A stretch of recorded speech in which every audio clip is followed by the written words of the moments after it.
She agreed to one blind date just to prove she was fine. Fine with being single. Fine with starting over. But when Sadie Quinn arrived at the fairground that afternoon, the man waiting for her wasn't just anyone. He didn't wear a suit. He didn't bring flowers. He brought a toddler's toy in his jacket pocket, and a secret that could have broken the moment before it began. She didn't know he owned the park. She didn't know his teenage son worked behind one of the booths. And she definitely didn't know that by sunset, she'd be falling for the one person she was never supposed to meet. One wrong table, one balloon too many, and a love story no one saw coming. Before we dive into the story, comment below where you're watching from. Enjoy the story, everyone. She spotted him before he saw her. Near the cotton candy stand, beneath the arch of red balloons, he stood like someone trying very hard not to look like he was waiting. Navy jacket, faded jeans, no phone in his hand, no overcompensation, just a man shifting his weight from one foot to the other, occasionally glancing up like he regretted saying yes to any of this. Sadie Quinn tightened her grip on the strap of her bag. She had curled her hair that morning, then straightened it instead. She changed her top 3 times and finally landed on something nice but not trying too hard. Her sister had convinced her the fairground would be fun, low pressure, public, casual. If he's awful, there's always kettle corn. But this man didn't look awful. He looked out of place, not because of how he was dressed, but because of how still he was. Like the chaos around him, the carousel music, the shouts from the dunk tank, the scent of caramel and dust, didn't touch him. She walked up slowly. "Graham." He turned toward her at once, eyes narrowing slightly before softening. "Sadie." There was a pause, that half-second of mutual relief that neither of them had lied in their profile pictures. Then his mouth quirked. "You're brave, showing up to a fairground date in white shoes." She smiled, just enough to hide how nervous she was. "I live dangerously." "Fair enough." He stepped aside, gesturing toward the rows of stalls. "Shall we risk sugar overload or test our hand-eye coordination first?" "Which one says, I'm completely normal and emotionally available?" He laughed, and something inside her untensed. It wasn't forced. It wasn't performative. Just a man laughing on a Saturday in the park. They started walking, slipping into that early date rhythm of polite commentary and glancing sidelong when the other one wasn't looking. She noticed his hands, strong, a little scraped at the knuckles, like he'd helped carry something that morning. He noticed the way she scanned the booths like she was both curious and guarding herself. "I haven't done this in a while," she admitted as they passed a ring toss booth. He glanced at her. "A fair. A date. Same." They reached a booth where kids were racing rubber ducks by spraying them with water guns. Graham paused, watching 2 toddlers shriek with joy. "I forgot how loud these things get," he said. Sadie folded her arms. "You say that like you've been to a lot of them." He hesitated. "I host them." She blinked. "Wait, what?" He nodded toward the banner above the next row of booths. "Westwood Foundation. I started it a few years ago. We run summer fairs, sponsor school lunches, partner with foster care programs." Sadie looked at him, unsure whether to be impressed or skeptical. "So this is your fair?" "Technically. But I'm not the one deep-frying Oreos, if that's what you're worried about." She grinned despite herself. "That's not what I expected." He looked genuinely apologetic. "I didn't want to lead with it. My assistant set up the profile." She said to stop hiding behind my work and meet people like a normal person. Well, points for showing up without a limo. Or a PR team. They shared a smile, and for a moment, the noise of the park receded. Just enough. They kept walking. He bought her lemonade. She beat him at a game where you throw rings over soda bottles. He offered her a small plush dinosaur with mock solemnity. It wasn't until they reached the shooting booth that something shifted. Sadie picked up the plastic rifle and took aim at the moving targets. Graham stood beside her, arms crossed, teasing her about her stance. She fired, missed, fired again, got one. She whooped and turned to him. That's when she saw the change in his face. His eyes were fixed on the booth attendant. A teenage boy, maybe 14, blonde, tall for his age, in a too big volunteer t-shirt and scuffed sneakers. He was resetting the targets, completely unaware. Sadie followed Graham's gaze. Do you know him? That's my son, Graham said quietly. She straightened, surprised. Really? He's working here for the summer. Wanted to earn his own money. He paused. Didn't want anyone to know who his dad is. Sadie glanced again at the boy, then back at Graham. So he doesn't know you're here? No. And I'd rather keep it that way. At least for now. The softness in his voice caught her off guard. There was pride there, but also something heavier. A history she didn't know yet. Sadie set the rifle down. He looks like you. Poor kid. I was going to say lucky. Graham turned to her. There it was again, that look. Not flashy, not flirty. Just real. Present. Like he wasn't used to being seen but liked it more than he expected. Come on, she said, nudging his arm. Let's go find those fried Oreos. You promised. He smiled, quieter this time. Right? Wouldn't want to break a promise. And as they walked away from the shooting booth, neither of them noticed the teenager glance up, squint toward the crowd, and pause, recognition flickering across his face. The booth with the fried Oreos was wedged between a spinning wheel game and a balloon artist twisting swords for a row of sticky-fingered kids. The air smelled like powdered sugar, popcorn, and the kind of grease you only forgive at fairs. Sadie leaned on the counter while Graham paid the vendor, and for a brief second she let herself forget how carefully she usually managed first impressions.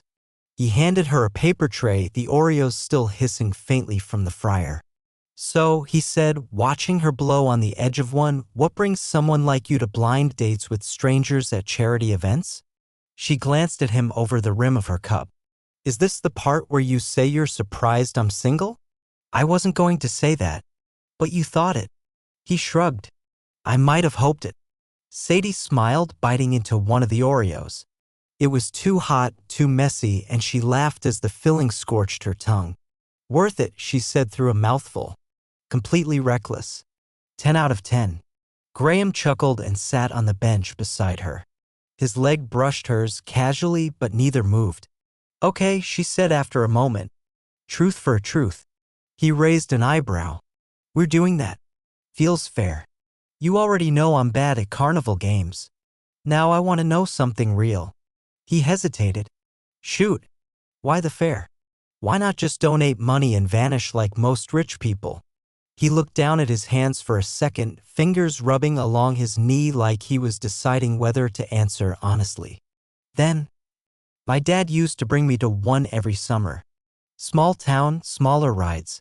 I didn't care. It was the only time he wasn't working.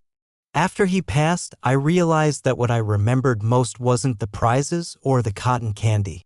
It was that someone paid attention to me for 2 straight hours without checking their watch. Sadie's throat caught unexpectedly.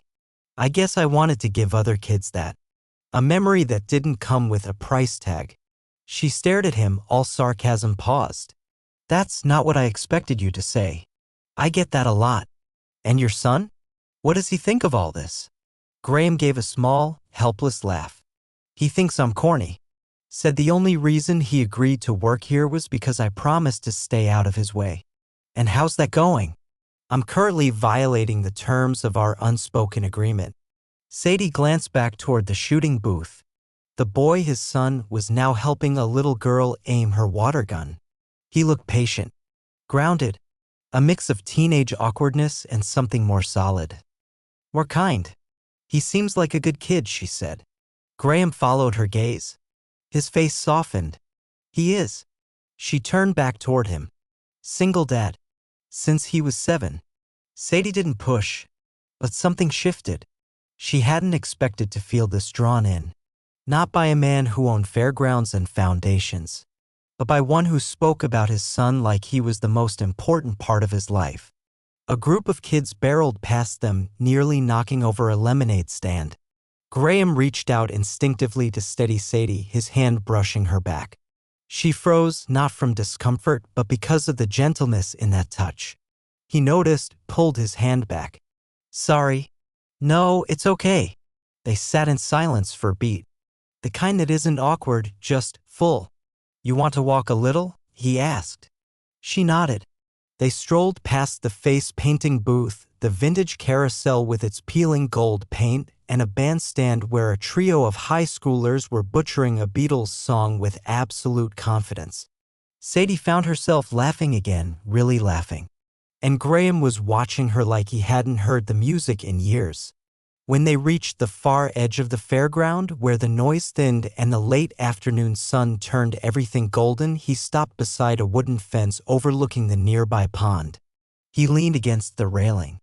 So, do I pass the first date test? She mimed, weighing invisible scales. Points for honesty. Double points for fried food. Tentative bonus for being mildly charming. Only mildly? You're not quite at sweep me off my feet levels yet. Graham smiled, but it faltered just slightly. I'm not sure I do sweeping anymore. Sadie tilted her head. Not your thing. He shook his head. Not since my wife died. The words landed gently but with weight. Like he wasn't hiding them, just acknowledging them. Sadie didn't flinch. You loved her. Yeah, I did. He looked out over the water. Still do, in a way. But love doesn't stop just because life does. You just carry it differently. She was quiet a long moment. Thank you for telling me. He looked at her. Thank you for not running. She met his gaze. I don't run. Not from real things. They stood like that in the quiet until a distant voice called out, Dad. Graham turned toward the sound. His son was jogging up the path, out of uniform now, his cheeks flushed. I thought I saw you, the boy said, glancing between them. You were totally stalking me from the ring toss booth. Guilty, Graham replied, grinning. Sadie stepped back slightly, instinctively giving them space. The boy turned to her, eyebrows raised. You're not one of the corporate sponsors, are you? She laughed. Nope. Just a girl who came for the funnel cake. He nodded, thoughtful. Cool. I'm Evan. Sadie. They shook hands, awkward and sincere. And Graham, who had started this afternoon expecting only to prove to someone he could show up on time, found himself hoping this wouldn't be the last time they all stood together in the same sunlit frame. Evan didn't linger. With a casual nod and a nice to meet you, he trotted off toward the food stalls, texting as he walked like any 14-year-old. But something about the way Graham watched him go, pride-edged with protectiveness, made Sadie's chest ache in a way she hadn't expected when she agreed to one afternoon out. He seems like a great kid, she said softly. Graham nodded. He is. Smarter than me. Braver too. You've raised him on your own? Mostly. His mom's parents helped the first year after, everything. But after that, it's just been the two of us. I learned quickly how little you need to know to be a decent dad and how much it still terrifies you that you're getting it wrong. Sadie smiled gently. You don't seem like you're getting it wrong. I hide it well, he said. Then, after a pause, you don't talk much about yourself. She shrugged, kicking a pebble by the fence post. Not much to tell. Try me. Sadie hesitated. The truth was she wasn't used to men asking and meaning it. I'm a freelance illustrator, she offered. I do kids' books mostly. Not the glamorous stuff, board books about trucks. Animals that wear pants. Sometimes product packaging. Whatever pays the rent. That sounds awesome. She laughed. It sounds precarious. But I like it. I like the quiet, and I like making things that don't demand applause. He studied her, his gaze steady. So why a blind date? My sister, she admitted. She thinks I work too much, care too little, and need to stop drinking coffee with my sketchbook like a Victorian widow. He chuckled. Sounds like someone who loves you. She does. Fiercely. Which is why she sent me a link to a dating profile and said, "You're going to like him." He looks emotionally repressed. Graham grinned. I feel flattered. Don't. She meant it as a challenge. They both laughed, and for a few seconds it felt like the space between them had folded in half. Behind them, music started, something with fiddles and stomping and overconfident clapping. The fairground was leaning towards sunset and the crowds were shifting. Families with small kids were filtering out. Teenagers were clustering in louder groups. The lights along the fences flickered on, casting a warm, nostalgic glow across the park. Sunset rush is the best part, Graham said. People are tired, but no one wants to go home yet. So everyone slows down, opens up, like they know something's about to end. Sadie glanced at him. You get poetic when the lights come on? He smiled. No, only when I'm trying to impress someone. She felt her stomach flip, quiet and ridiculous, and turned away to hide her smile. Want to walk a little more? He asked. There's a hill with a view of the whole fair. Fireworks go off later if you're still around. I've got nowhere else to be. They walked without talking for a few minutes, the path winding gently uphill through trees strung with fairy lights. At the top, a bench overlooked the entire fairground, booths like candy-colored dots, people moving like ants between strings of glowing bulbs. A breeze moved through the trees, soft and warm, and Sadie sat beside him, brushing her hand on her skirt. She looked out over the lights. You really built all this? Graham nodded. With a team. With grants. With a lot of crossed fingers.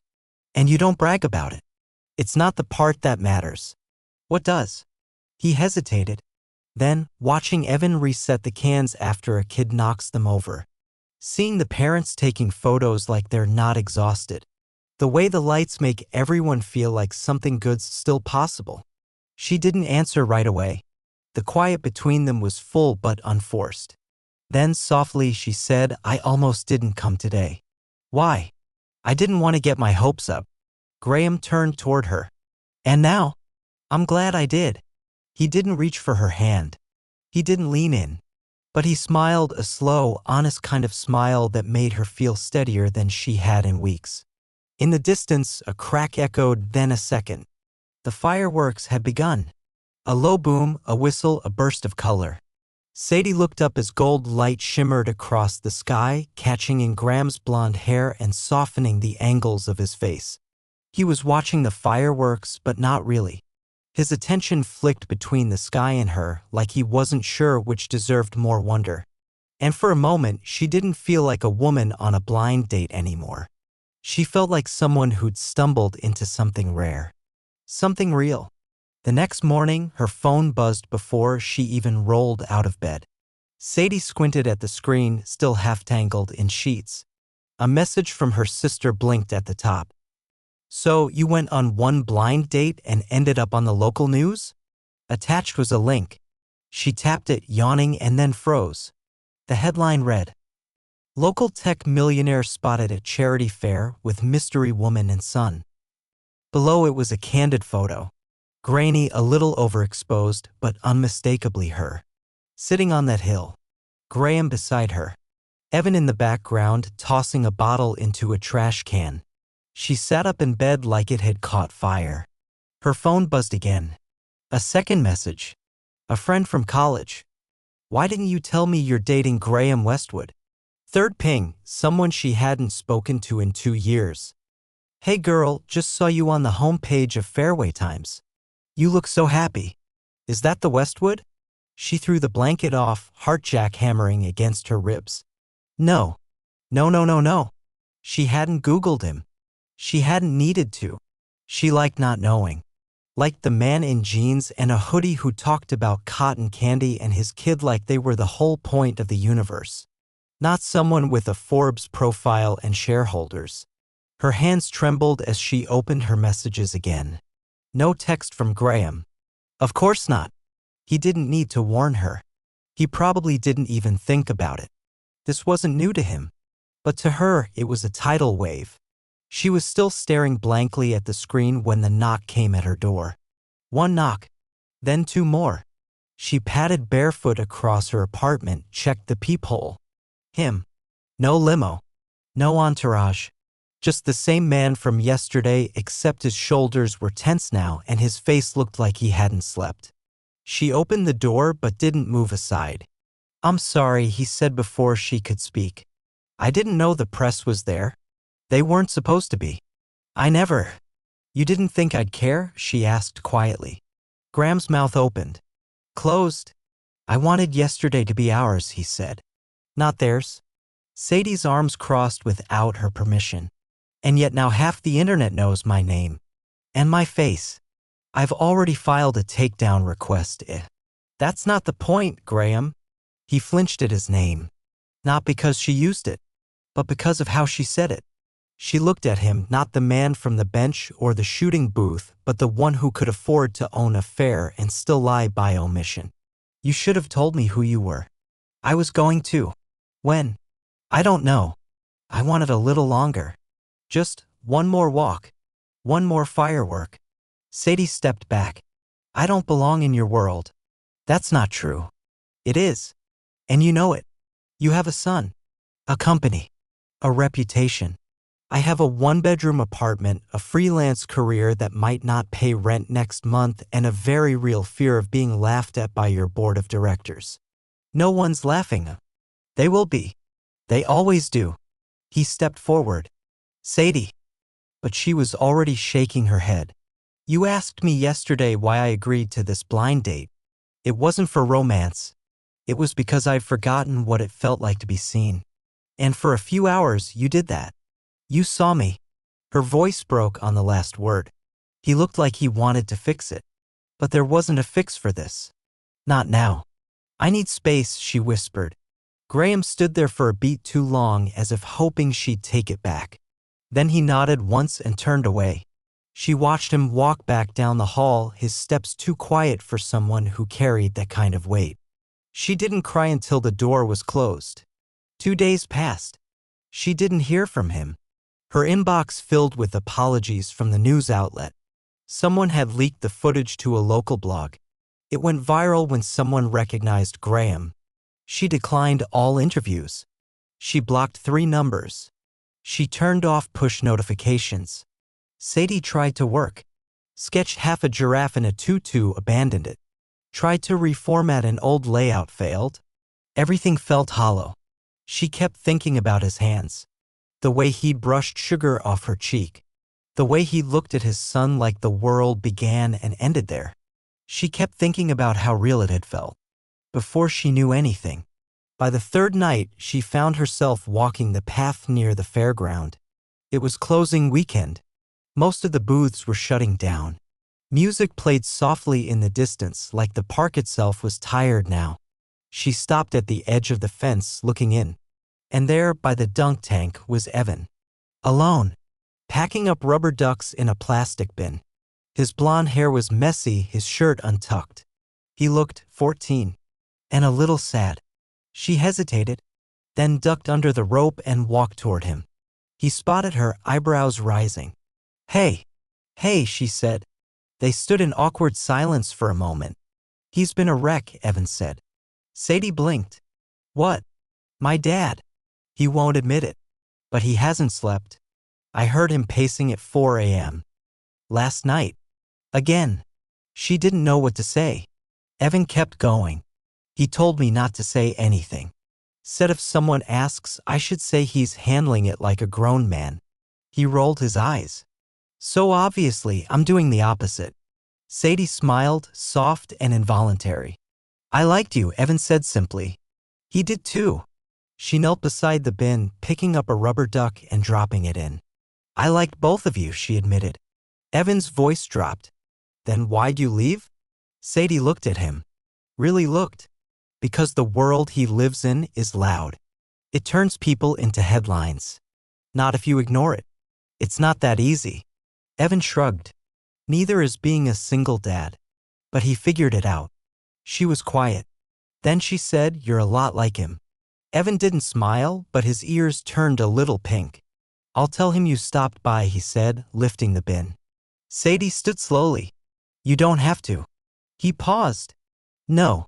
But I think he needs to know you're still thinking about him." She didn't reply. She just turned and walked back toward the gate, but this time she didn't feel quite so lost. The sun had barely cleared the horizon when Graham pulled into the fairground parking lot the next morning. It was quiet, the kind of hush that settles over a place once filled with life, like the laughter and music were still echoing somewhere beneath the asphalt. He didn't know why he was here so early. The booths were already dismantled. The rides stood still, wrapped in tarps and caution tape. The air smelled like dust and endings. He made his way toward the hill. Their hill. The one with the bench and the view of the lights. The one where she had looked at him and said she didn't run from real things. And then she had run, not from him, but from what came with him.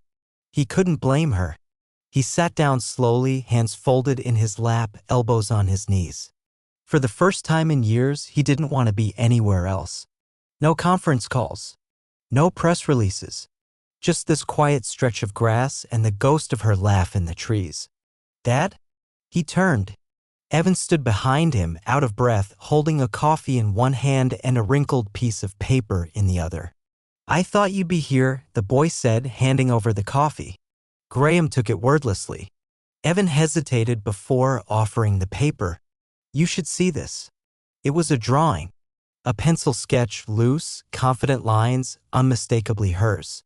It showed 3 figures sitting on a hill, a woman with straight dark hair pulled behind her ears, a man with slightly hunched shoulders and a tired smile, and a boy, tall, grinning, with his knees pulled to his chest. In the sky above them, fireworks bloomed in soft pencil bursts. At the bottom, in her handwriting, was a note. "You don't need a spotlight. You just needed somewhere quiet to be seen. I saw you."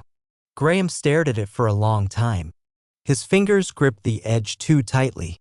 Evan sat beside him. "She gave it to me yesterday. Told me to wait. Said if you showed up here today, it meant you weren't done trying."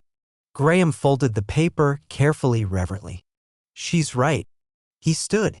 Sadie was watering her windowsill herbs when the knock came. Not the frantic kind. Not the soft kind. Just certain. She opened the door slowly, expecting a neighbor. Instead, it was him. Hoodie, jeans, sneakers still dusty from the fair. No headlines. No entourage. Just Graham. And in his hands, not flowers, not apologies. The sketch. "I loved that day," he said. "Not because it was perfect. Because it was messy and human and real. And because you were in it." Sadie's throat tightened. "You said I should have told you the truth sooner," he continued. "You were right. I was scared. Not of losing you. Of ruining something good before it had a chance to be anything." She didn't speak. Just watched him breathe through the fear. He held up the drawing like a peace offering. "You saw me. Not the bank account. Not the interviews. Me. And that scared the hell out of me." She stepped forward. Slowly. Deliberately. "I was scared too," she whispered. "Of being not enough. Of being too much. Of making a fool of myself." Graham shook his head. "You were the first thing that made me feel like I wasn't failing. Not as a dad. Not as a man." Sadie reached out and took the sketch from his hand. But she didn't look at it. She looked at him. "You don't have to prove anything," she said. "Not with me." He nodded, a little broken. A little rebuilt. "Okay," he said softly. "Then let me just be here." She didn't answer. She just stepped back and opened the door wider. That night, they sat on her couch. Evan sprawled on the floor with a video game controller, popcorn in a bowl between his knees. Graham had one arm draped along the back of the couch, not quite touching Sadie, but close enough to make her skin hum. She turned toward him during a lull in the noise. "Do you think we can just keep this?" she asked. "Not package it. Not brand it. Just live it." Graham smiled. "I don't want a brand," he said. I want Tuesday mornings. I want burnt toast and shared umbrellas and your weird little basil plants on the windowsill. Sadie leaned her head against his shoulder. They're thriving, by the way. I'm not surprised. They have you. He glanced down at her, this woman who showed up when he wasn't looking, who gave him more peace than wealth ever had, and whispered, "So do I." No headlines. No fanfare. Just a couch, a boy, a woman with ink-smudged fingers, and a man who finally knew where he belonged.